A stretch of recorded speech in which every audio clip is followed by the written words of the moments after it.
What's going on, everyone? My name is Isaac Hongos, and in this video we're going to be taking a look at this. This right here is the Canon EOS 300, not to be confused with the EOS 300D. Over the past few months, and probably over the past year, I've been using this camera as my primary film camera. I've been looking for a camera that fulfills sort of the tick marks of a digital camera while giving me the film look.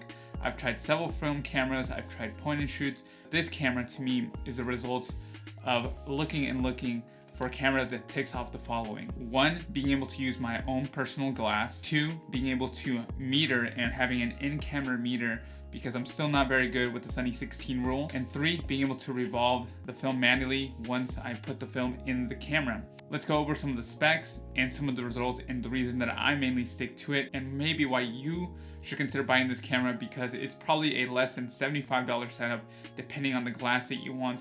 But the camera body is extremely cheap on eBay. Let's get started. The body is clearly no 1DX Mark III. It is a polycarbon, cheap feeling camera that feels like someone stacked 3 bottles back to back, and you can clearly tell that the camera is made in the early 2000s. But that's because this camera was made in the early 2000s as Canon released this camera and it took off with immense popularity. It has a pentamirror system, much like every entry-level SLR at the time. The outer camera has its standard Canon ring, which allows you to differentiate between the settings, so you can go into your automatic, manual, and aperture priority. One thing that I found really interesting is that the ISO has its own dedicated button as you place in the film. This allows for you to choose whether you want to underexpose or overexpose your film. The camera also allows you to take in Canon EF mounts, which means you have a wide range of lenses that you're able to choose from. We'll dive into that later because that's one of the main reasons that I'm sticking with this camera. The grip is probably one of the worst things about the camera, and I say that slightly because this is a very old camera. I guess this is before they found the holy grail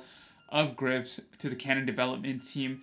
But it's very small, very flimsy, and for someone that has like average sized hands, this camera is not very good in that aspect. The right side of the camera where the buttons lie, one of the most awkward buttons and the most important buttons is the focus point button. I'm really used to having the autofocus button in the back for faster change, but this camera just has it in the most awkward position where I'm like reaching over it, having to do like a few finger gymnastics in order to get there. But that's understood because 1, this one's not supposed to be used by professionals and probably by nobody that was going to go into manual mode.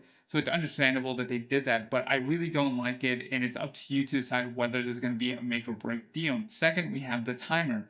And this seems really strange, to us right now. We're really used to just having the timer within the settings and changing it within the menu. But again, this is a camera that was meant for families, so you have your timing and you're able to set that up. On the top, we also have our LCD screen, if that's what you can call it during this time, because I don't think they had LCD screens in 2000. You have your information, a lot of practical and great information from the amount of shots you have left, your ISO, aperture, and your standard information. The small things that I didn't realize I really needed and wanted was to make sure that I knew how many shots I had left in my roll. Now this might just be for me, but I always used to forget how many shots I had in a roll, whether I was shooting with a Yashica or a point and shoot.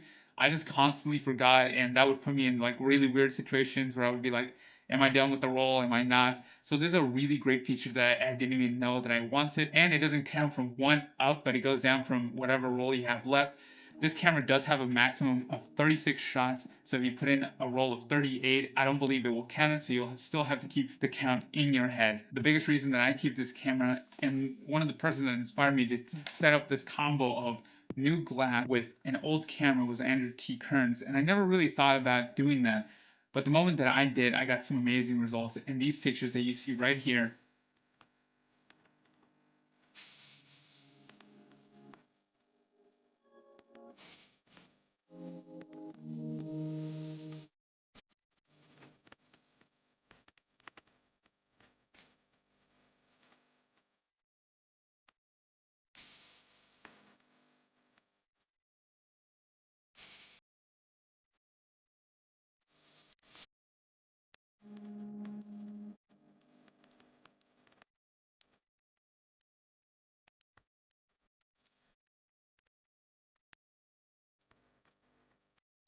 are some of my favorites. It really shows what we're able to do combining the new with the old. So you're able to do this too, whether you have your wide set of ranges from your 24 to 35, 50, 85, 105, or just your 24 to 70. We have a really great set of combinations, And I personally found myself never getting bored of the camera. One, because there's just so many variables that you can plug into this. You can overexpose your film and undershoot it in aperture priority mode to get brand new results. And on top of that, this is a really great street camera that I found myself suggesting, because one, you can throw in here a 40mm or a nifty 50, and it's a less than $100 combo with the nifty 50, and then just put it in aperture priority mode and forget about it. The camera doesn't get in the way. One of the sort of clunks is that with the Helios lens and the adapter, it will not read the f-stop, it will not read the aperture. At that point, you have to apply the Sunny 16 rule, and the viewfinder lets you know what kind of results you might get.